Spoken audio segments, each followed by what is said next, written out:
Jadi gini, memang kadang-kadang kehidupan itu ketika awalnya bersusah payah meraih sesuatu, impian atau cita-citanya setelah tercapai, dia merasa berada di zona nyaman. Ketika berada di zona nyaman, biasanya mereka-mereka itu enggan untuk keluar dari zona nyaman. Nah, kalau saya biasanya tipikal orang yang tidak melulu berada di zona nyaman. Karena apa? Ketika seseorang itu fokus melulu di zona nyaman, itu kurang tantangan bagi saya. Nah, sehingga saran saya kepada generasi-generasi muda itu boleh mencari zona nyaman, tapi tatkala zona nyaman itu berhasil, mau nggak mau ada inovasi lain untuk berpindah atau tidak pindah tapi buat inovasi baru. Kalau usia-usia yang masih produktif ya, apalagi generasi milenial antara 25-30 itu biasanya zona-zona yang memang penuh kehidupannya itu, waktunya itu biasanya tercurah kebanyakan untuk mengejar dunia di samping akhirat. Saya pernah beberapa kali, 2 kali ya ke luar negeri. Saya melihat sudah beda kehidupannya. Kalau daerah-daerah Turki, daerah Istanbul, kemarin itu di Singapura dan sebagainya, itu generasi muda sana umur-umur segitu itu dia ngejar karir terus.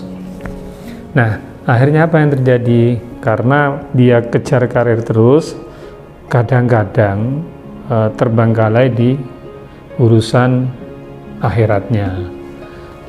Kalau kita kebetulan seminggu yang lalu kita ke Singapura, kami ke Singapura, itu saya melihat anak-anak mudanya itu udah jadi jam-jam kerja itu waduh di kantor terus. Nah, malam udah dilepas kehidupan malamnya itu untuk hingar-bingar. Jadi untuk apa ya, melepas kepenatan, mereka itu langsung hingar-bingar. Nah, bagi generasi muda milenial yang didasari oleh iman dan punya keyakinan Islam dan sebagainya, itu harapan saya tidak hanya mengejar duniawi tapi rohaninya juga dikejar. Jangan sampai seperti yang saya lihat sendiri, kalau di Singapura itu generasinya udah pagi sampai sore kerja, malamnya udah pada nongkrong di live musik atau di bar dan sebagainya. Nah, kalau saran saya yang milenial ini yang ada di Indonesia, khususnya teman-teman yang ada di Nahdlatul Ulama, paling tidak kejar boleh dunia, tapi paling tidak harus diimbangin waktunya. Waktu untuk cari uang, waktu untuk beribadah. Lebih-lebih generasi milenial itu rentan sekali. Kita tahu di Singapura itu misalnya sedikit saja ada persoalan, biasanya beban mereka itu sangat-sangat berat. Karena apa? Ketergantungan kepada Tuhan itu sangat-sangat sedikit. Ya ada sih yang masih punya rasa ketuhanan, cuman maksud saya dibanding dengan anak-anak Indonesia ini masih banyak memiliki rasa ketuhanan di sini. Dan biasanya ketika ada persoalan, anak-anak yang punya Tuhan, yang bersandar pada Tuhan, biasanya menghadapi masalah tidak langsung terjadi depresi sedemikian hebat.